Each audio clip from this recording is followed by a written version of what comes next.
예, 여러분 때문에 행복합니다. 예. 갈라디아서 저희가 지금 계속 읽고 있는 중이고요.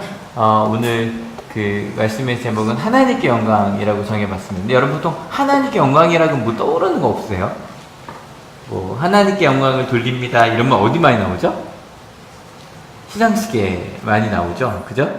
근데 보통 시상식은 생각을 해보면 실은 이제 두 종류의 사람이 있어요. 상 받는 사람이 있고 그 다음에 아예 축하할 마음으로 온 사람들이 있어요. 그죠? 근데 그 자리에서, 그러니까 보통 이제 관객들이 있고 TV가 있지만 대부분은 다 관련된 직종에 있는 사람들이에요. 그 사람이 쭉 모여 앉아서 한 명이 나오고, 저는 연말 시상식을 볼 때, 이 얘기하면 너무, 그래서 그 MBC 가요제 10대 가수 왕 뭐 이런 거 있었잖아요. 그죠? 그런 거 볼 때 항상 기억나는 게 12월 31일이었거든요. 그래서 이제 딱 송구영신 예배 드리러 가기 전에 누가 대상을 받을까 막 이러면서 갔던. 근데 생각을 해보면 그 연말 시상식 보면 그 아세요? 그 꽃을요 계속 돌려줘요.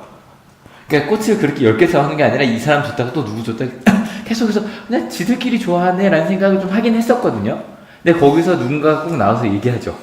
하나님께 영광을 돌립니다. 어떠세요? 그럴 때 좀 그게 불편하신 분들도 계시더라고요. 제가 좀 검색을 해보니까 하나님께 영광을 돌립니다. 왜 거기서 꼭 그래야 되냐 이런 분도 있고, 어떤 분들이 좋았다는 분들도 있고. 근데 오늘 그냥 그 시상식만 좀 생각을 좀 해봤거든요. 시상식이라는 건 다른 게 아니라 무언가 내가 했던 노력과 내가 지금까지 했던 그런 일들을 인정받는 시간이란 말이에요. 여러분 인정받는 거 좋아요, 안 좋아요? 좋아요. 그냥 그랬지만 참 수고했어 한마디 해줄 때 지금 여기 4개월짜리 아기가 이렇게 있어요. 쪽쪽이를 물고. 그래서 저희가 이제 저희 교회 아이들이 있잖아요. 근데 쪽쪽이 문 아이가 또 오랜만에 왔어요. 근데 실은 딱 4개월이라는 말 듣자마자 어떤 마음이 드냐면 수고했다고. 4개월 동안 정말 수고했다고.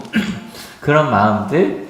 그러니까 실은 인정받는 것도 되게 중요한 거예요. 그 메슬로라는 사람의 뭐 욕구 이론이 있단 말이에요. 그 중에 가장 높은 게 자기 실현이에요. 근데 자기 실현 바로 전에 있는 게 인정 욕구예요. 그만큼 아주 높은 욕구가 인정받는 욕구예요. 근데 이거 인정받는 것도요, 누구에게 인정받는가가 되게 중요해요. 주일날 이제 끝나고 월화에 캠프가 있어요. 근데 화요일 캠프 때 좀 미리 가서 이렇게 앉아 있었는데, 그냥 오해하지 말고 들어주세요. 제가 이렇게 앉아있는데 학생들이 좀 미리 온 거예요. 막 오면서 자기들끼리 막 이러는 거예요. 제 입으로 좀 뭉기긴 뭐 하는데 그거였어요. 갑자기 하지 말래요. 뭐 이러는 거예요. 그냥 할게요. 준비했으니까. 막 오면서 야 이성재 모습 진짜 잘생기지 않냐 막 얘들끼리 이러는 거예요. 근데 안에서 듣는데 별로 안 기뻤어요. 왜냐면 그냥 아이들끼리 하는 말이니까. 근데 그거는 있나봐요. 그래서 저를 되게 잘생겼다고 생각하는 친구가 있나봐요. 어저께 그 전에 들었거든요. 그래서 화요일에 그 얘기는 하는데 그냥 걔인가 보다 그냥 그랬어요. 그러니까 이게 나중에 만약에 지한이가 커갖고 아빠 잘생겼어 그러면 진짜 기분 좋을 것 같아요. 근데 뭐 그냥 뭐 우리 학교 애들이 얘기하는 거 좀 그렇더라고요. 근데 시상식은요, 생각해보면 아까 말씀드린 것처럼 상을 받는 사람이나 축하하는 사람이 다 같은 직업을 가진 사람들이에요. 그렇지 않아요? 그러니까 저는 처음에는 아니 자기들끼리 모여서 그냥 상 돌려받는 건 뭐가 그렇게 대단해 뭐 이런 생각을 했는데, 생각을 해보니 같은 직업을 가진 사람들이 너 진짜 1년 동안 수고했어. 네 작품 정말 괜찮았어. 게다가 그걸 뽑는 사람은 게다가 전문가예요. 그러니까 그 전문가들이 당신이 한 거 정말 잘했습니다라고 말할 때 기분 좋을까요, 안 좋을까요? 진짜 좋을 거예요. 봐요. 내가 지금 1년 동안 했던 내 노력과 내 노력의 결과물에 대해서 인정받는 시간이에요. 너무너무 소중한 시간이죠. 그 시간에 얘기하는 거예요. 하나님께 영광을 돌린다. 생각을 해보니 멋진 일인 것 같아요. 멋진 일인 것 같아요. 단지 내가 박수 받을 게 아니라 하나님께서 박수 받으셔야 된다고, 뭐 이런 예들이 있더라고요. 뭐 김남주 씨가 우선 하나님께 감사하고 뭐 굳이 쫙 붙는 경우도 있고. 근데 이렇게 연기 잘하는 사람은 또 더 좋아요. 먼저 하나님께.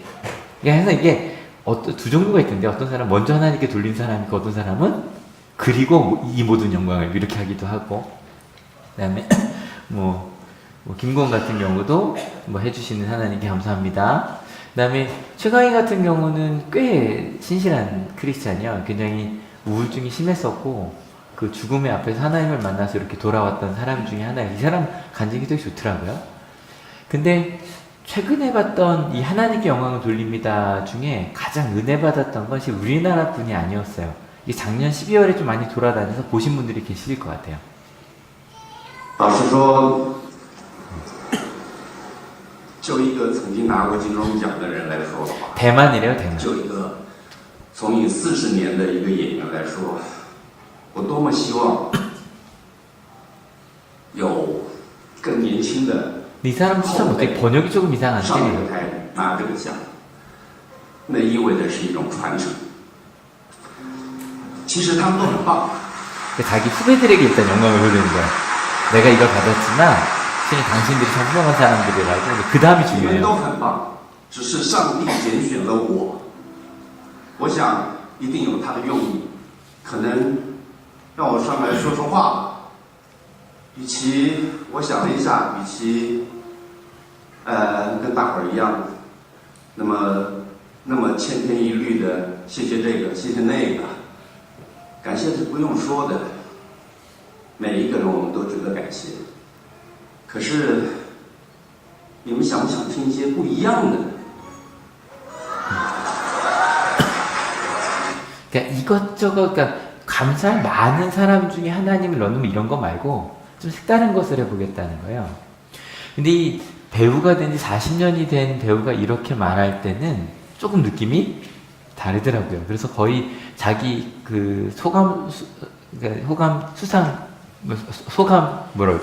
수상소감이래요. 수상소감에 거의 대부분은 하나님에 대한 이야기를 했어요. 근데 특별히 여기서 영광을 돌린다 그럴 때, 저 이 단어, 그러니까 전 이럴 때만 찾아봐요. 영이 꽃영자더라고요. 그러니까 꽃처럼 빛나는 거예요. 빛나는 영과 꽃처럼 아주 아름다운 그것을 하나님께 돌리겠다는 거예요. 내가 이 인정받는 시간에. 그래서 하나님께 영광을 돌립니다라고 말할 때는 실은 내가 박수를 받을 필요 없고 실은 뭐 다른 사람도 아니고 오직 내가 이렇게 된 건 하나님의 은혜 없습니다라고 고백하는 크리스찬들이 할 수 있는 정말 아름다운 고백 중에 하나인 것 같아요. 근데 중요한 건 그 사람이 그렇게 고백을 했을 때 사람들이 그래 너 그럴만했어 라고 하는 게 더 중요한 것 같아요. 어떤 사람들은 하나님께 영광을 돌립니다라고 말했는데 어떤 사람은 그래 네가 크리스찬이었구나 라고 인정받는 사람도 있고 어떤 사람은 욕먹는 사람이 있더라고요.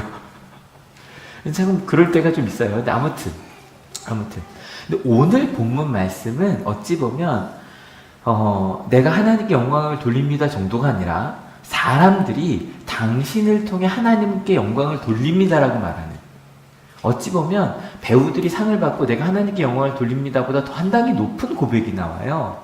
오늘 본문 말씀이었죠. 같이 읽어볼게요. 준비 시작. 그래서 그들은 나를 두고 하나님께 주고 영광을 돌렸습니다. 사람들이 이 나를 두고라는 말이 영어로, 그러니까 원어로 보면 어떻게 해석이 되냐면 나로 인해로 번역이 되거든요. 이 말 너무 멋있는 거예요. 사람들이 나로 인해 하나님께 영광이 있다고 고백을 하는 거예요. 우리 난 부모다 손 들어주세요. 난 부모다.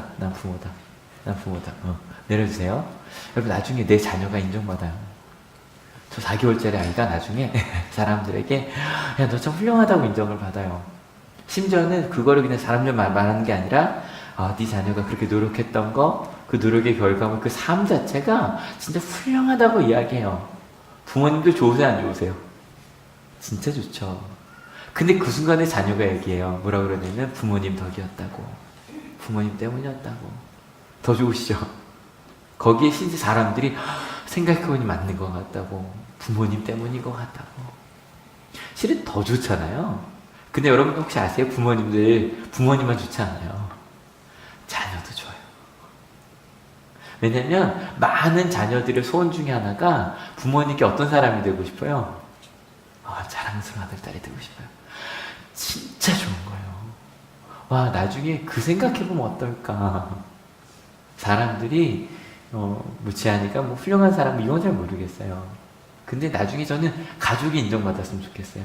만약에 제 손주를 제가 볼 수 있다면, 왜냐면 지아니가 빨리 결혼해야 돼요. 지아니가 30에 결혼하면 제가 70이라서, 이른이라서 요즘 대로 하면 좀 오래 살아야지 제가 손주에게 말을 들을 수 있을 것 같은데 근데 약간 나중에 자손이 손주가 그 얘기하는 거죠. 할아버지 아빠가 아빠한테 배웠는데 아니, 엄마한테 배우겠죠. 엄마한테 배웠는데 내가 사랑받은 건 할아버지 때문이래.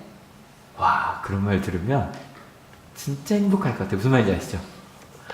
근데 만약에 이걸 조금 더 확장시켜서 나로 인해서 사람들이 하나님께 영광을 돌린다면 그냥 내가 하나님께 영광을 돌린다 정도가 아니라 사람들이 당신을 보니 정말 하나님이 살아계신 것 같습니다라는 얘기를 한다면 뭐 이거는 어떻게 제가 어떤 이모티콘으로 못 그리겠더라고요. 전 진짜 세상에 살던 보람이 있을 것 같아요. 아시죠? 가끔 제가 제 유언 얘기하잖아요. 기억하세요? 전 예수님 때문에 행복했습니다. 그 말 한마디 하고 죽고 싶어요. 죽기 전에. 근데 제가 예수님 때문에 행복했습니다 말했을 때 사람들은 지가 무슨 이런 소용 없잖아요. 근데 제 아이들이, 제 자손들이, 저를 아는 사람들이 그래 이성재 목사님 정말 예수님 때문에 행복한 사람이었어?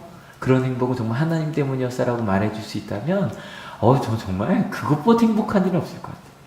그래서 오늘은 나로 인해 사람들이 내가 하나님께 영광 돌린 정도가 아니에요. 내가 상 받는 게 아니에요. 나로 인해 사람들이 하나님께 영광을 돌리게 하는 방법을 좀 오늘부터 시작해서 몇 주가 좀 찾아보려고 그래요. 근데 이 얘기했을 때 내가 어떻게 해? 여러분 아니에요. 이게 바울이라 가능한 일이 아니라 우리 모두 하나님께 영광을 돌리는 삶을 살 수 있어요. 믿으십니까? 그럼 어떻게 사람들이 하나님께 영광을 돌리게 하는가? 오늘은 키워드 딱 하나밖에 안 나눠요. 바로 뭐냐면 변화예요. 말씀으로 들어가 볼게요. 같이 읽어봅니다. 준비 시작. 내가 전에 유대교에 있을 적에 한 행위가 어떠하였는가를 여러분이 이미 들은 줄 압니다. 나는 하나님의 교회를 몹시 박해하였고 또 아주 없애버리려고 했습니다. 변화라면 변화 이전의 삶이 있겠죠. 근데 여러분 오해하시면 안 되는 건 자꾸 저희는 그러니까 뭐 이럴 수 있어요. 뭐 배우들은 저 옛날에 무명이었습니다. 뭐 이런 얘기도 할 수 있고 만약에 저는 노벨상도 좀 생각을 했고 제가 이번 주에 노벨상 수상한 사람의 좀 강연을 좀 따로 들은 적이 있어서 근데 뭔가를 내가 노벨상 발견할 만한 받을 만한 발견을 하기 이전에 내가 이랬습니다 라고 이야기할 때 사람들은 무언가 좀 스토리를 원해요. 이야기를 원해요. 뭔가 확 변했다는. 작년에 좀 온양한울고등학교에 대한 기사도 나오고 뭐 뉴스에도 나오고 좀 그랬잖아요. 근데 그 중에 그 시작이 된 게 이 기사였어요. 뉴스앤조이라고 하는 실은 인터넷에서 꽤 유명한 인터넷 신문이지만 기독인한테 꽤 유명한 신문인데 거기에 기독교 학교 침체된 학교를 부흥시키다라는 제목의 기사 이것 때문에 CBS에서 나오고 CNTV도 다 이것 때문에 연결이 된 거거든요. 근데 아마 우리 장로님 기억하실 거예요. 처음에 이거 기사가 어떤 제목으로 나왔냐면 이런 제목으로 나왔어요. 폐교 위기 학교 뭐 이렇게 나왔어요. 보자마자 깜짝 놀라고 기자한테 전화해갖고 우리 그런 말 한 적 없다고 빨리 바꿔달라고 그래서 바로 바꿨어요. 바로 바꿨는데 실은 그런 걸 원하는 거예요.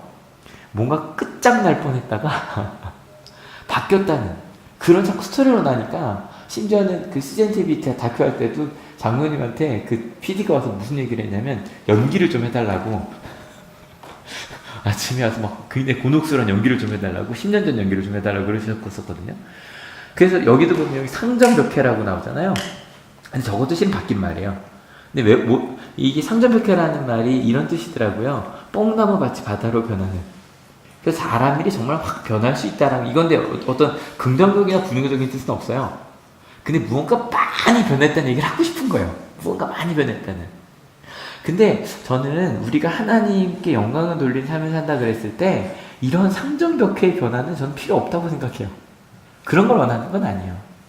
자꾸 그래서 우리가 하나님 만나기 전에 굉장히 부정적으로 이야기할 필요는 저는 없다고 생각해요. 왜냐면 부정적인 거가 현대로 이렇게 변한 게 아니에요.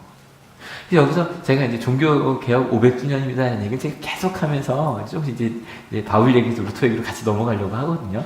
근데 이 종교개혁이라는 것도 마찬가지. 종교개혁 이야기할 때는 그 당시에 로마 카톨릭이 부패했다는 얘기를 할 수밖에 없긴 해요. 근데 지금도 그런 건 아니에요. 여러분 한옥교회 다니시는 분들은 분명히 알아주세요. 가끔 학생들이 저한테 막 울면서 와요. 가톨릭 성당 다니는 친구들이라서 목사님 저희 반 애가 나보고 이단이라고 뭐라 그래요 막 이러고 와요. 그러면은 저는 솔직하게 얘기를 해요. 왜냐면 종교개혁 당시에는 로마 카톨릭은 문제가 많았어요. 그거는 분명해요. 세계사 시간을 배우니까. 근데 종교개혁이 일어나고 로마 가톨릭 안에도 카운터 종교개혁이라고 종교개혁이 일어났어요. 그래서 많이 바뀌었어요. 우리랑 조금 다른 부분이 있죠. 그죠? 좀 다른 부분이 있어요. 똑같다고 말하면 안 돼요. 하지만 로마 가톨릭과 우리 개신교는 이렇게 해야 돼요. 개신교와 로마 가톨릭으로 해야 돼요. 그렇게 될 때 우린 다 기독교예요. 만약에 로마 가톨릭을 이단이라고 하잖아요. 뭐 어떻게 되는 줄 아세요? 기독교 역사에 4분의 3을 지워야 돼요. 제가 기독교 역사로 배웠던 뭐 어거스틴부터 시작해서 토마스 아퀴나스부터 시작해서 기독교의 철학을 만들어 왔고 신앙을 만들어 왔던 분들이 다 가톨릭이었거든요. 로마 가톨릭이었어요. 근데 오해하시면 안 되는 건 로마 가톨릭밖에 없었던 건 아니에요. 로마를 중심으로 한 가톨릭 교회가 있었고 오르소독스라 그래서 그 동방정교회라 그래서 아시아를 중심으로 한 정교회가 또 있었어요. 여기 정통교회라고 부르는. 근데 이게 나중에 이슬람 때문에 이렇게 좀 뭉개져서 세력이 작아졌을 뿐이지 실제로 이렇게 둘로 나뉘어져 있었던 거예요. 하나는 아니었어요. 원래부터. 근데 아무튼 그래서 저희가 왜 가끔 이렇게 과거가 어땠다라든가 아니면 로마 가톨릭에 뭐가 문제가 있다라든가 이런 얘기를 왜 하기 좋아하냐면 이거 제가 만든 말이에요. 제가 갑산논리라고 부르는 게 있어요. 저도 설교할 때 그렇게 하기 참 쉽다고 가끔 말씀드리죠. 여러분 세상은 악합니다. 여러분 어때요? 세상은 악하니까 교회는 선하죠? 아니에요. 오해하지 마세요. 우리가 상대방을 욕한다고 우리가 깨끗해지지는 않아요. 이게 제일 값싼 논리예요. 정치에서도 제일 나쁜 게 흑색선전이잖아요. 그죠? 저 사람 저렇게 나쁘다고 우리가 좋은 건 아닌데. 근데 이런 우리 값싼 논리로 가지 맙시다. 근데 아무튼 그러면 기독교에서 우리가 하나님께 영광을 돌린다 그럴 때 변화가 필요했다 이야기했단 말이에요. 근데 그 변화는 아까 말씀드린 것 절대 개과천선의 변화는 아니에요. 그럼 어떤 변화인가? 같이 한번 읽어볼게요. 준비 시작. 나는 내 동족 가운데서 나와 나이가 같은 또래의 많은 사람보다 유대교 신앙에 앞서 있었으며 또 내 조상들의 전통을 지키는 일에도 훨씬 더 이게 바울이 자신의 회심에 대해서 사도행전은 누가가 쓴 거예요. 다른 사람이 쓴 거지만 이건 내가 쓴 거니까 더 중요해요. 누가 복음을 보면 막 뭐 바울은 굉장히 뭐 악인이었다 천사로 변한 것처럼 보여 실제로. 하지만 바울 자신이 얘기해요. 내가 예수님을 만나기 전에 자기는 이런 사람이었다는 거예요. 신앙에 앞선 사람이었고 전통을 지키는 열성적인 사람이었다. 근데 최고는 아니고 또래에 비해서는. 여러분 누구 한 명만 좀 떠올려주세요. 한 10대 때 아니면 20대 초반에 굉장히 신앙에 열심히던 한 사람을 좀 떠올려주세요. 그게 본인이면 본인을 떠올리셔도 좋아요. 근데 그 젊은 나이 때 무언가 열성적이면 그럴 수밖에 없잖아요. 내가 거기 열정을 뿜는 사람들은 시간을 거기에 많이 쓰죠. 그죠? 저도 꽤 열정적인 사람이라고 얘기는 들었을 것 같아요. 고등학교 때라고 보면. 그래서 시간도 교회 오래 있었고, 그 다음에 관심도, 뭐 성경도 많이 읽었고, 뭐 신앙도서도 많이 읽었고, 그 다음에 또 사람들이 볼 때는 고등학생이 매일 아침 큐티하고 오고, 애들이랑 아침에 시간에 선생님이 뭐라 그래도 성경책 읽고 있고, 저는 성경책 하루에 3장 읽기 전에는 일반 책을 펴지 않았거든요. 고3 때. 공부 좀 했어요? 그래서 이상하게 생각했어요. 너 왜 이거 보고 있냐고. 시험 기간인데. 근데 제가 정한 거였어요. 그래서 그렇게 하고 했고, 그리고 아이들이랑 같이 끝나고, 한 12명이 모여서 나가서 기도회를 매일 했어요, 저희는. 그러니까 사람들이 볼 때 좀 특이해요. 근데 그런 열정이 있다 보면 어쩔 수 없이 내가 열정적인 것으로만 모든 게 보여요. 아마 여기서 40대 이상의 분들 중에 당구장에서 난 짜장면 좀 드셔보셨다. 그분들은 아마 그런 경험, 지금 본사님 스팬들이 많이 활짝 웃으셨거든요. 근데 그런 분들이 이런 경험 있으실 거예요. 정말, 저는 당구 잘 몰라요. 근데 정말 이렇게 다니다 보면 사람의 머리가 당구공으로 보인다면서요. 그래서 이렇게 하면 어떻게 날까? 뭐 이런 고민한다고. 그 다음에 여기 한 30대부터 40대 중반까지 스타크래프트를 좀 해보신 분들은 사람들이 막 몰려 나올 때 그 저울링으로 보인 경험이 있다. 뭐 이런 거. 그 다음에 요즘 학생들이 이제 오버워치 막 이러고 다니고 막 이러더라고요. 걸어 다니면서.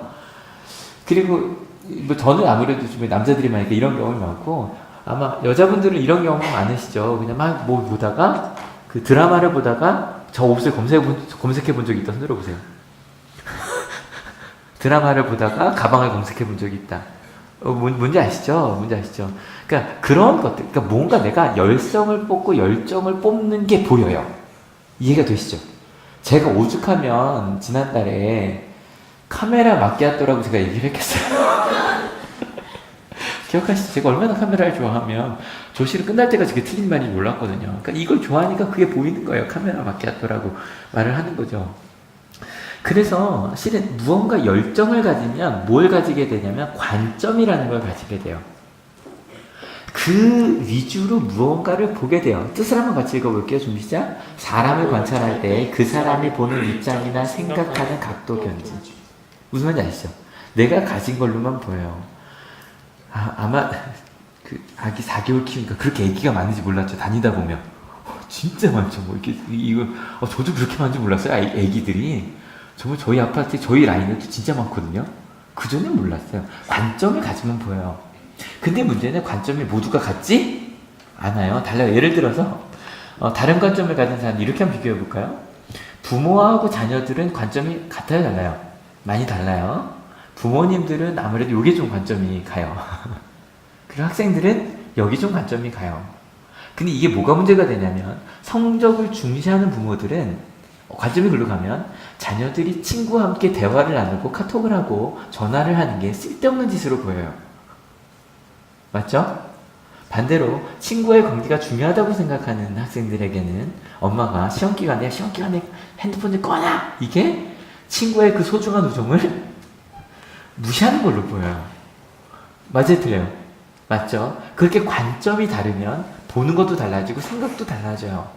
그러면 그리스도인의 관점은 어떠해야 하는가? 오늘은 잠깐 약간 이렇게 힌트만 드리고 다음 주부터 갈라디아서 2장에서 좀 자세히 가려고 하는데, 어쨌건 오늘은 이제 그 도입이에요.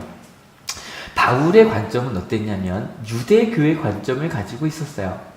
근데 유대교의 관점으로 봤을 때 예수란 사람은 굉장히 위험한 사람이었어요.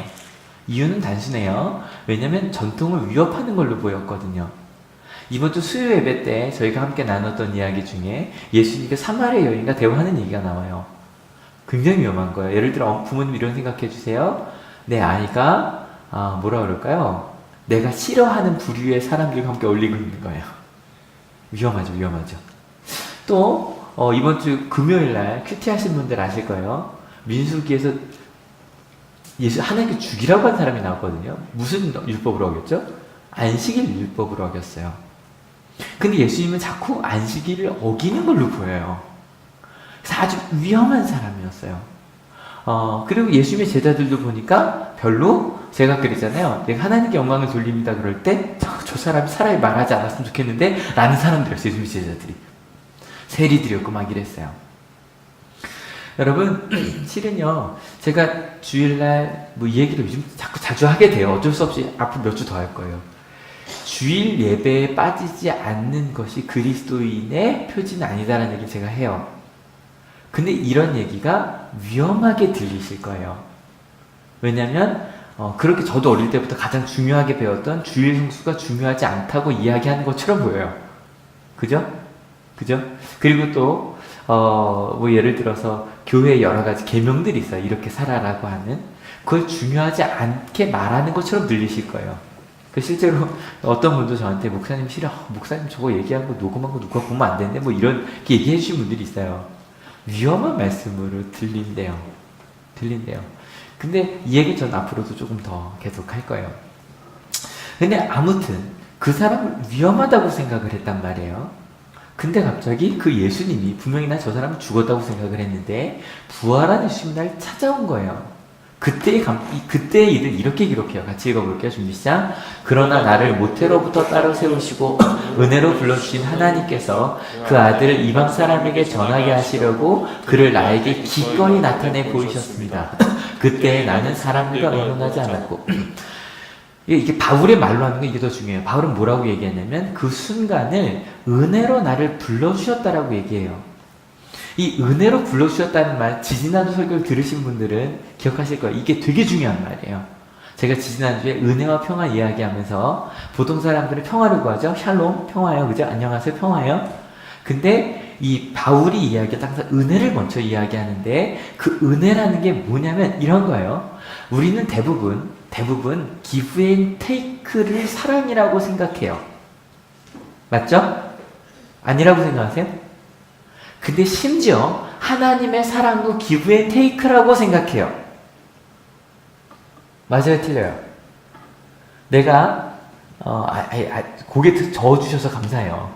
전 하늘교회는 안 그랬으면 좋겠거든요. 근데 저도 어릴 때 그랬어요. 제가 아까 말씀드렸던 저 왜 그렇게 열심히 성경을 읽고 했을까요? 시험 잘 보고 싶었어요. 제가 교회 빠지지 않고 나가고 제가 아침마다 전 5시 반에 일어나서 큐티하는 게 제 원칙이었거든요. 그걸 깨지 않으면 하나님께서 더 큰 축복을 주실 거라고 생각을 했어요. 여러분 좀 이상한 일이 있어요. 요즘에 이제 사형제에 대한 얘기가 또 다시 한번 나올 거예요. 참 재밌는 건 사형제를 폐지해야 된다고 생각하지 손들라고는 하지 않을게요. 우리나라에는 사형제를 폐지해야 된다고 생각하는 사람이 많을까요? 폐지하면 안 된다고 생각하는 사람이 많을까요? 안 된다고 생각하는 사람이 75%가 넘어요. 이유는 이런 거예요. 나는 사형받을 만한 잘못을 하지 않았는데 앞으로도 안 할 거니까 근데 저 사람들은 그러니 저 사람들은 징계를 받아야 된다라고 생각해요. 천국과 지옥도 마찬가지예요. 지옥을 가장 강하게 믿는 게 기독교인들이에요. 저 사람은 지옥에 가야 된다고 생각해요.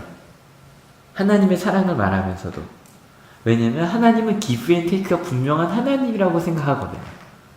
그래서 아까 말씀드렸던 바울이 유대교의 하나님은 그랬던 거예요. 너희가 나에게 잘한 만큼 내가 너희를 축복하고 아니면 너 저주를 받을 거야. 그렇게 해서 구약을 오해했어요. 근데 은혜는 딱 하나예요. 은혜는 선물이란 뜻이에요. 은혜는 선물이란 뜻이에요. 예수님의 복음은 내가 잘한 게 아무것도 없는데 하나님이 날 사랑하신다는 거예요. 이게 이 선언부터 시작하는 거예요. 여러분 생각해봐요. 제가 항상 묻죠. 여러분 하나님을 믿고 하나님의 사랑을 받는데 한 게 엄청나게 있으신 분? 하나라도 있으신 분? 나는 하나님한테 한 게 하나도 없는데 하나님이 먼저 날 사랑하셨다는 게 예수님의 복음이에요. 믿으십니까? 이거 인정하셔야 돼요. 두 번째, 내가 심지어 죄인인데 여러분 어때요? 예수님께서 십자가를 지시기 전에 먼저 회개하셨죠? 하셨어요? 아니요. 나는 회개도 하지 않았는데 예수님이 먼저 나를 죽으셨단 말이에요. 내 문제가 해결이 됐단 말이에요. 바울도 마찬가지. 바울은 회개하지 않았어요. 자기 삶을. 근데 핍박하던 바울을 예수님께서 찾아오셨다는 거예요. 심지어는 나타내 보이셨다라고 되어 있는데요. 여러분이 나타내 보이셨다라는 게 지난주에 민수기 그 큐티하신 분들 아실 거예요. 중간에 뭐 아론하고 미리암이 막 나아가고 모세한테 질투하면서 하나님이 너에게만 말씀하시느냐 내게만 나타나시냐라고 하면서 막 싸우던 게 이 나타남 때문이에요. 여러분 무슨 말인지 아시겠죠? 그 유대인의 관점으로 봤을 때 예수님은 너무너무 위험한 사람이었어요. 맞아요? 틀려요? 맞아요. 그리고 또 유대인의 관점으로요. 하나님은 뭐 신앙이랑 간단해요. 좀 누굴 거 따왔어요.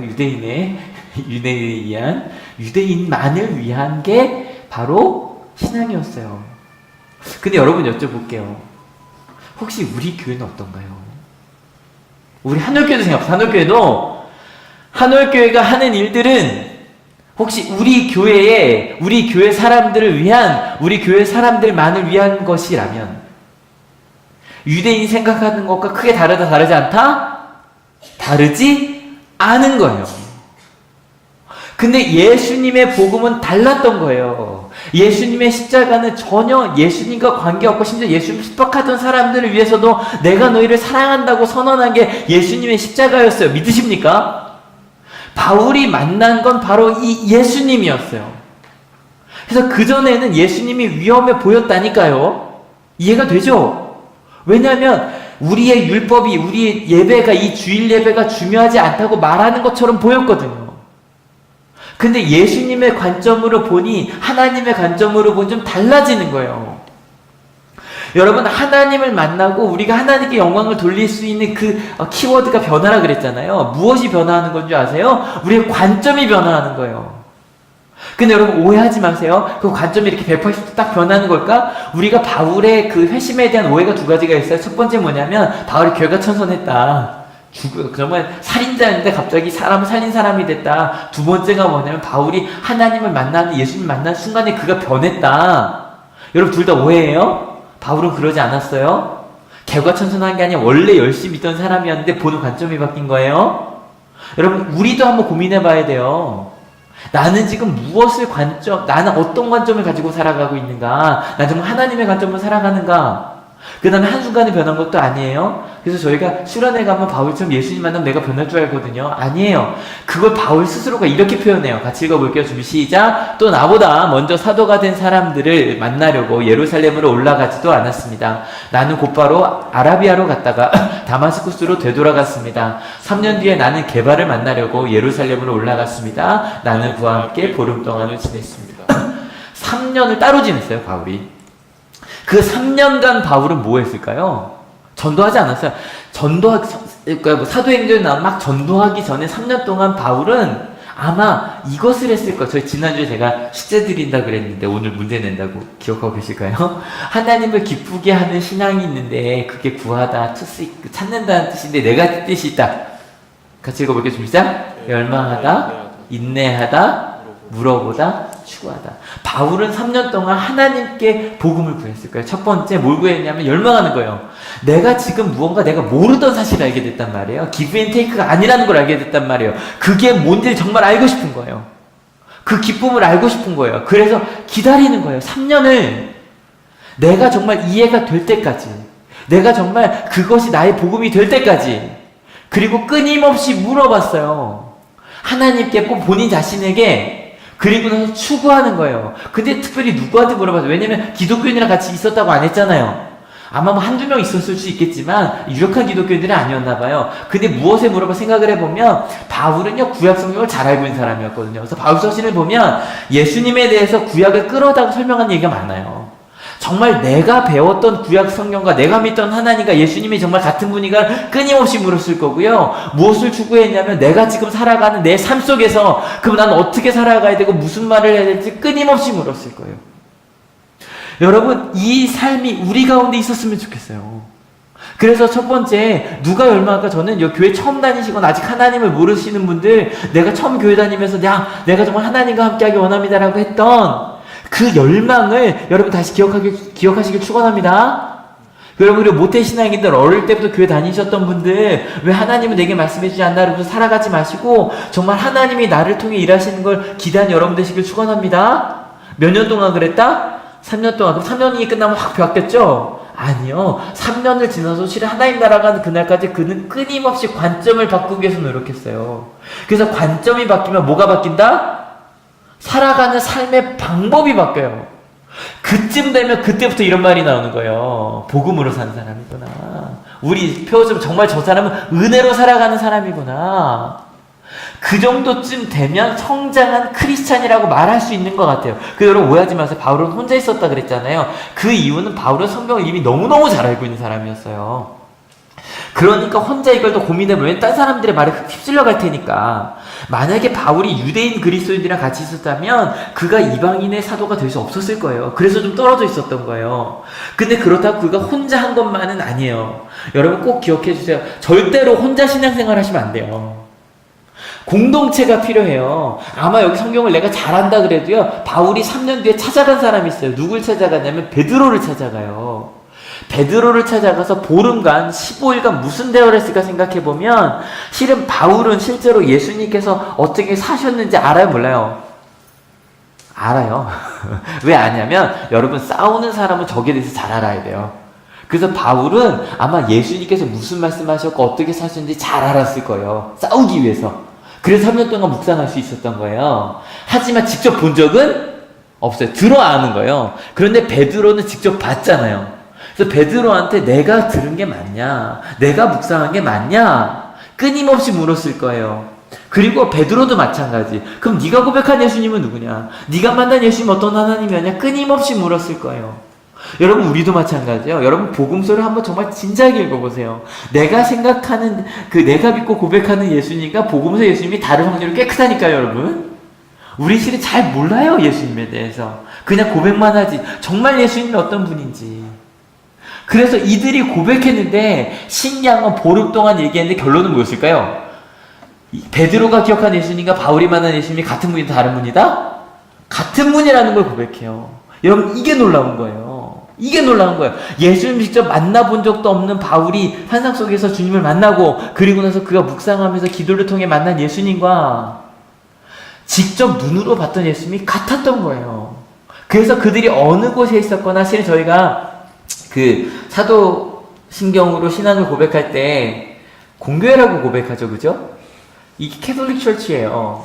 근데 이게 우리가 말하는 가톨릭이 아니에요. 우리가 말하는 가톨릭은 로만 가톨릭이에요. 로마의 교황을 중심으로 한 가톨릭이고 아까 제가 종교에 또 있었다 그랬죠? 근데 상관없이 우리가 다 기독교라고 부르는 건 지금 전 세계 어디나 전 세계 어디나 아니죠. 왜냐면 지금 저희 작은 형네가 캐나다가 있잖아요. 거기는 아직 어제예요. 아직 어제니까. 하지만 주일날 오전에 전 세계 어디나 모여서 우리가 같이 고백할 때 그 예수님은 같은 분이라는 거예요. 믿으십니까? 그래서 그 예수님을 믿는, 예수님을 주로 고백하고 그리스도로 고백하는 우리들이 같이 모여 있는 거예요. 조금 더 읽어볼게요. 본문은 시작. 그러나 나는 주님의 동생 야고보 같게는 사도들 가운데 아무도 만나지 않았습니다. 내가 여러분에게 쓰는 이 말은 하나님 앞에 맹세코 거짓말이 아닙니다. 그 뒤에 나는 시리아와 길리기아 지방으로 갔습니다. 그리고 나서 그 다음에 그러니까 복음을 전하겠다고 마음을 먹었는데 이게 틀리면 안 되잖아요. 틀리면 안 되니까 확인을 받고 같은 하나님이야, 같은 예수님이야. 그 다음에 한 게 시리아의 안디옥으로 가서 제가 이거 문제내도 좋아요. 처음에 그리스도인이라고 가장 많이 말을 들은 곳이 안디옥 교회예요. 바나바와 함께 복음 전했던 거기서 이 그리스도쟁이들, 예수님밖에 모르는 사람들, 그렇게 안디옥에서 복음을 전하다가 나중에 안디옥에서 바나바와 바울을 파송을 하죠. 첫 번째 1차 전도여행 같은 데가 바로 길리기아였어요. 그곳에 갔기 때문에 더 읽어볼게요. 준비 시작. 그래서 나는 유대 지방에 있는 그리스도의 교회들에게 얼굴이 알려져 있지 않습니다. 그 사람들이 날 잘 모여요. 그런데도 이렇게 하더라는 거예요. 같이 읽어볼게요. 준비 시작. 그들은 다만 전에 우리를 받게 했던 그 사람이 지금은 그가 전에 없애버리려고 하던 그 믿음을 전한다 하는 소문을 들을 따름이었습니다. 실은 우리가 바울은 이 소문처럼밖에 기억을 안 해요. 그저 예수님 핍박하던 사람이 사도가 됐대. 근데 실제로 바울이 본인을 얘기하는 게 더 중요하잖아요. 그 다음에 나온 게 드디어 오늘 본문이에요. 같이 읽어볼게요. 준비 시작. 그래서 그들은 나를 두고 하나님께 줄곧 영광을 돌렸습니다. 그러한 그 자신의 변화, 그의 관점의 변화, 그 삶의 변화가 하나님께 영광이 되었더라는 거예요. 여러분 진지하게 여쭤볼게요. 하나씩 생각해 보세요. 혹시 예수님을 만나서 나를 바라보는 관점의 변화가 있으셨습니까? 빨리 생각해 주세요. 나를 바라보는 있으셨습니까? 솔직히 나를 좀 다르게 보게 됐다. 예. 여러분 잘 생각해 주세요. 저는 아시죠? 정말 공부 잘하는 형들 밑에서요. 세상에 할 수 있는 건 아무것도 없는 줄 알았거든요. 근데 하나님을 만나고서 알게 된 게 있어요. 하나님이 저를 통해 일하실 수 있다는 걸 알았어요. 그게 너무 놀라웠어요. 내가 능력이 있을 필요가 없었어요. 하나님께서 하신 대로 가면 됐어요. 여러분, 그러다 보면 뭐가 변해요? 내 삶을 바라보는 관점도 변해요. 그냥 조금 쉬고 아니면 재미있고 이런 게 아니라 하나님께 기쁨이 되는 삶이 되고 싶어요. 그러다 보니 한번 옆 사람 얼굴 한번 보실래요? 옆 사람 얼굴 한번 봐줄래요? 그냥 이렇게 한번 지극히 바라봐 주세요. 그냥 옆 사람도 그냥 모르는 사람이 앉아있네 이게 아니라 함께 예배하는 사람, 심지어는 이 사람도 하나님과 함께 일할 수 있는 사람, 그리고 더 나아가서는 사회를 바라보는 관점도 하나님의 나라가 이루어질 수 있는 곳이라는 것으로 나의 관점이 변화가 되는 거예요. 그랬더니 뭐가 변한다? 내가 살아가는 방법까지도 변하는 거예요. 여러분 지금 이 시간 바울의 고백을 들으면 여러분 마음속에 이러한 변화가 있었는지 생각해보세요. 아마 거의 다 있으셨을 거예요. 그죠? 거의 다 있으셨을 거예요. 여러분 그게 예수님을 만난 사람들이 은혜로 살아가는 삶이에요. 여러분 아까 그 대만 배우 근데 그 사람이 뭔지 잘 찾아봐도 별로 안 나와요. 근데 이 모습만 정말 멋있어요. 그 다음에요. 我是个基督徒，那么就用我的方式，我跟我的神，让我们这个大家庭，我们现在共聚一堂。可是要知道，还有很多的大家庭在外面水深火热。 왜냐면 대만은 让 중국이죠. 我用我的 중국 내에 많은 어려움이 있어요. 아직도 기독교인들은. 来为这片土地上面的人来祷告，好吗？啊，我们在天上的父，愿人都尊你的名为圣，愿你的国降临，愿你的旨意行在地上，如同行在天上。 말씀드렸죠? 주기도문의 앞부분이 관점의 변화인 거예요. 하나님의 나라가 이 땅에 이루어지시다고 있는 거예요. 不叫我们遇见试探，救我们脱离凶恶，因为国度、权柄、荣耀，全是你的，直到永远。阿门。谢谢。 와, 박수 한번 칠까요? 박수 한번 칠까요? 아니, 전 이분이 40년 된 대배우니까 이럴 수도 있었겠지만 그 앞에서 나는 정말 이곳에 하나님의 나라가 이루어질 걸 믿는다고 선언을 하는 거예요. 근데 저는 저 박수 속에 뭐가 느껴졌냐면 저분은 그렇게 살았구나라는 게 좀 느껴졌어요. 그죠? 그렇게 살지 않았다면 비웃었을 거예요, 후배들이. 근데 아니었던 것 같아요. 표정을 봤을 때. 그죠? 그런 삶이 저희가 웨슬리 목사님의 회심일부터 계속 이야기하고 있는 우리 감리교에서 말하는 성화, sanctification. 그리고 그리스도인이 완전에 이르는 삶이에요. 근데 여러분 오해하지 마세요. 혼자서 이룰 수 있다 없다? 없다. 내가 혼자 기도 많이 한다고 되는 거? 아니다. 우리끼리 가끔 모여서 점검해야 돼요. 내가 믿고 있는 하나님이 정말 그 하나님이 맞나? 성경에서 말하는 하나님이 맞나? 여러분 끊임없이 내가 기도하는 것도 점검하셔야 돼요. 그래서 말씀을 비춰봐야 돼요. 저희 감리교의 가장 큰 고백 중에 하나가 그거예요. 성경이 우리 삶의 충분한 표준이 됨을 믿는다. 신약과 구약이. 우리가 살아갈 때 삶의 표준은 가장 중요한 게 성경이다.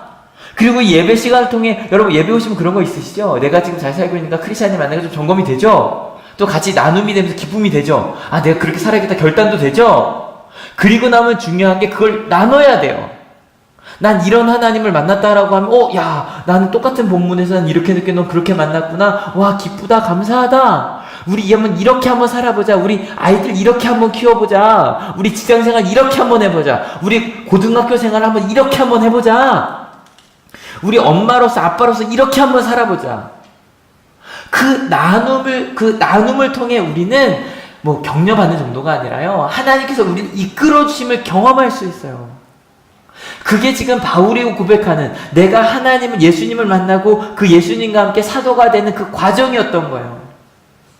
여러분 오늘 두 가지만 기억해 주세요. 첫 번째, 예수님을 만나서 예수님이 우리의 관점을 변화시켜 주신 부분이 있죠. 아멘 해주세요. 관점이 있으십니까? 아멘. 그러면 그것을 꼭 기억하시고 그것만이 아니라 하나님이 끊임없이 내 관점을 바꿔달라고 기도하며 묵상하는 여러분들 시길 축원합니다. 그랬다면 그 관점을 바꿨다면 그게 내 것이 될 때까지 내면화가 될 때까지 시간이 좀 걸리겠죠. 그죠? 그때 필요한 게 공동체예요. 그때 필요한 게 말씀이고 그때 필요한 게 전통이에요.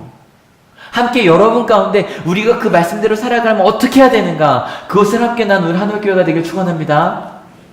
여러분 제가 일부러는 아니에요. 제가 왜 요즘 주일 설교 시간에 큐티 얘기를 많이 하잖아요. 왜냐면 그 민수기 말씀이 너무 좋아. 민수기 말씀이 그렇게 좋아 본 적이 또 있나 싶을 정도로 좋아요. 그래서 이번 심야 기도회 때도 그제도 민수기 말씀을 했거든요. 저 앞부분 민수기 말씀이 기억이 좀 잘 안 나시면 제가 페이스북이나 밴드에도 오늘 바로 좀 연결해서 올릴게요. 그 금요일 날 있었던 그 민수기 말씀만 좀 들으세요. 그러면 그 앞부분 좀 이해가 되시고 정리가 되실 거예요. 여러분 그 말씀이 너무너무 좋아요. 그 말씀을 통해 매일마다 이렇게 살아야겠구나 깨달아가는 거예요. 그게 크리스찬의 삶이어야 돼요. 아까 말씀드렸죠. 바울은 180도 변했다. 3년 동안 변해갔다.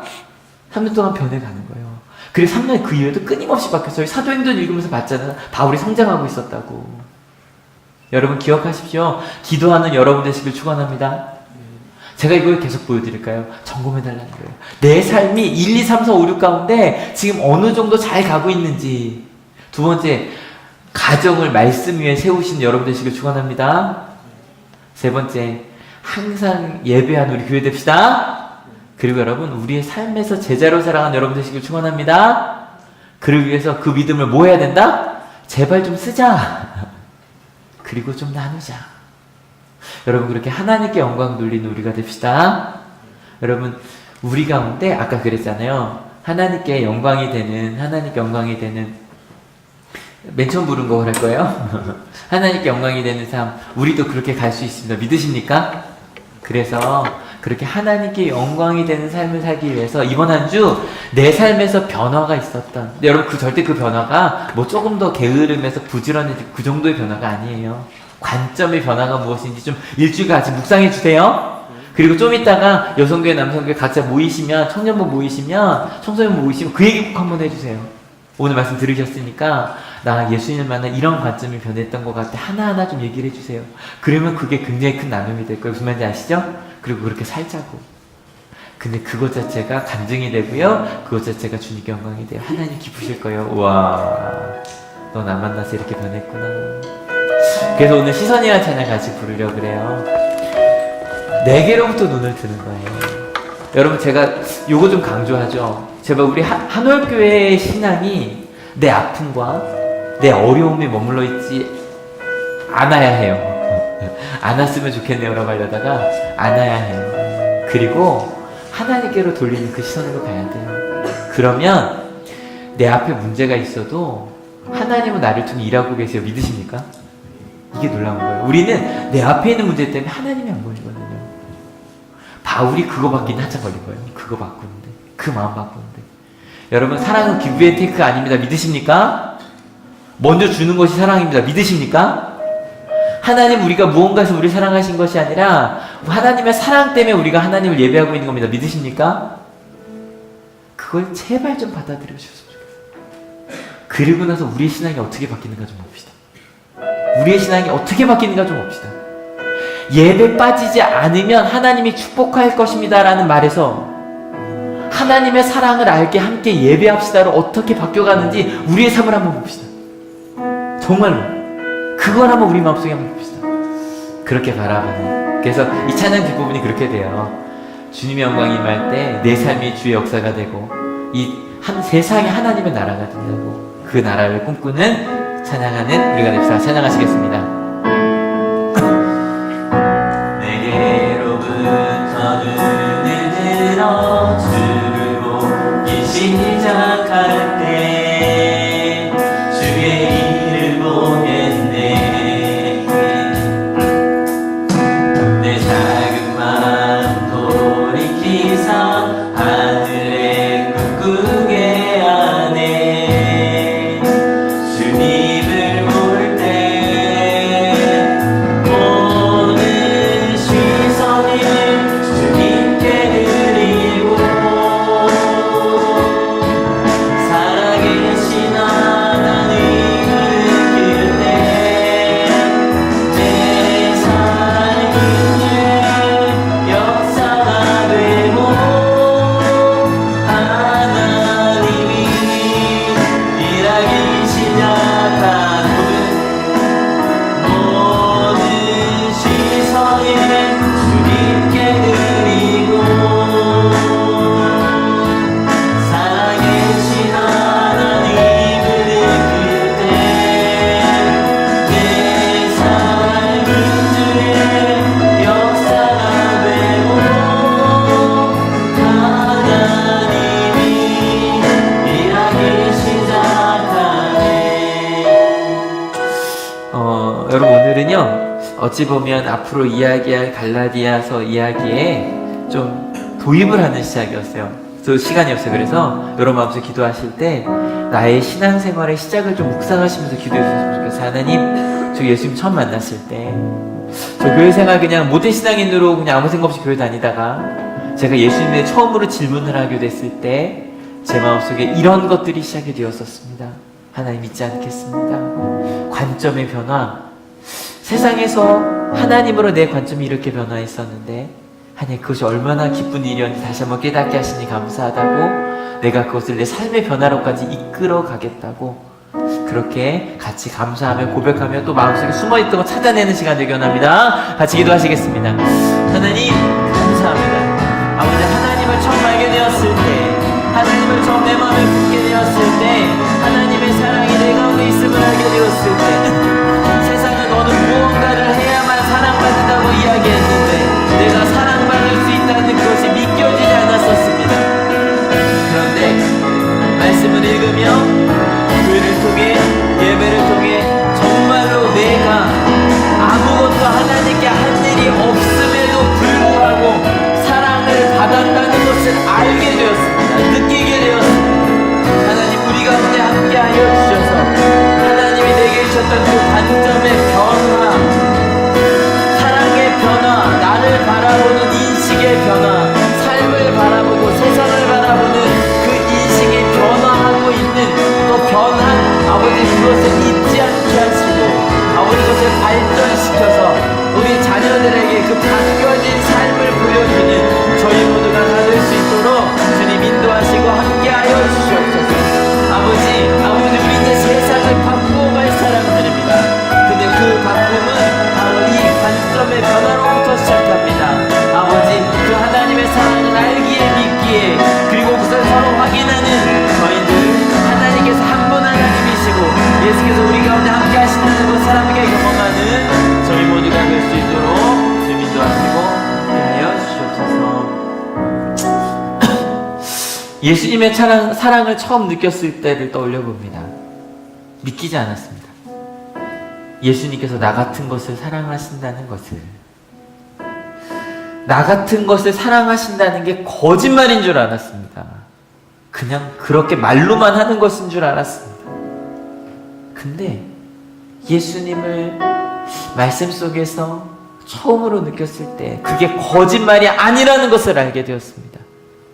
사랑이 give and take가 아니라, 내가 무언가를 해야 하나님이 나에게 주는 것이 아니라 부모가 자녀에게 쏟아붓듯 예수님의 십자가를 통해 우리에게 먼저 사랑을 쏟아 부으셨다는 것을 알게 되었습니다. 그리고 그 이후에도 안타까운 눈으로 우리의 관점이 제발 좀 변화하기를, 우리의 사랑이 변화하기를, 내 삶을 바라보는 시선이, 나를 바라보는 그 부정적인 시선들이, 주변 사람들을 바라보는 그 부정적인 시선들이, 세상을 나쁘게 바라보는 그 부정적인 시선들이 제발 좀 바뀌기를 주님께서 기다리고 계심을 알게 되었습니다. 그리고 시간이 지나며 그 꿈을 같이 꾸게 되었습니다. 주님, 바울이 고백하는 그 자신의 변화, 예수님을 만났을 때 그는 변했습니다. 그리고 내 삶의 방법을 바꿀 수밖에 없었습니다. 참 신기한 건 그것이 베드로가 보았던, 직접 들었고 만졌던 예수님과 똑같은 분이었다는 겁니다. 그 확인을 받고 바울은 주저하지 아니하고 복음을 시리아의 안디옥에서, 길리기아에서 복음을 전하고 다녔습니다.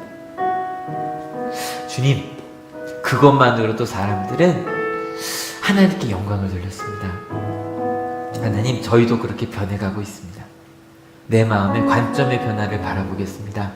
모태신앙인이든 아니면 하나님을 안지 얼마 안 됐든 상관없습니다. 그리고 예수님께서 이끌어 주신 대로 내 삶을 바꿔가는, 세상은 하나님의 나라를 바꾸는 우리 한올교회가 되게 하여 주시옵소서. 어떤 경험을 했든 어떻게 살아왔든 주님께서 이끄시는 그 삶의 변화를 자녀들에게 전해주는 우리 부모들이 다 되게 하여 주시옵소서. 30대도 40대도 50대도 60대도 70대도 80대도 하나님으로 인해 성장할 수 있고 변할 수 있다라고 보여주는 우리 한올교회가 되게 하여 주시옵소서. 그래서 하나님, 우리 자녀들에게 우리가 꾼 것보다 더 큰 꿈을 주기 원합니다. 하나님, 혹시 이곳에 올 때 몸이 아프거나 마음이 아프거나 어려움 속에 있어서 하나님께 기도하기 어려운 이들이 있습니까? 그들에게도 다가가 하나님이 우리와 함께 하신다고, 나의 관점을 바꿔주셨듯이 그 아픔에 대한 관점도 바꿔주셨다고, 그 문제가 해결이 돼야만 하나님이 나와 함께 하시는 것이 아니라 문제에도 불구하고 하나님이 우리와 함께 역사하신다. 그렇게 함께 힘든 시간을 지켜내는 우리 하늘교회가 되게 하여 주시옵소서. 이곳에 올 때 그저 오지 아니하고 귀한 예물들을 가져온 손길들이 있습니다. 아버지, 그 예물들에 담긴 그 마음의 소원을 주님 아시지요? 근데 더 큰 꿈 꾸게 하시고 그 사랑을 누리게 하여 주시옵소서. 그렇게 바울이 자신의 회심하는 순간을 기억하며 감격에 겨워 고백했던 그 고백을 우리의 고백으로 받아들이겠다고 결단하는 하나님의 성도들 머리 위에 예수 그리스도의 사랑과 하나님의 은혜와 성령 하나님의 인도하심이 지금으로부터 영원토록 함께 하옵시기를 간절히 축원하옵나이다. 아멘. 하나님께 감사의 박수가 아멘. 예, 같이 자리에서 일어나셔서 같이 고백합시다.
소리 다음에 옆 사람과 인사합시다. 자아가서 그리스도의 복음을 전합시다.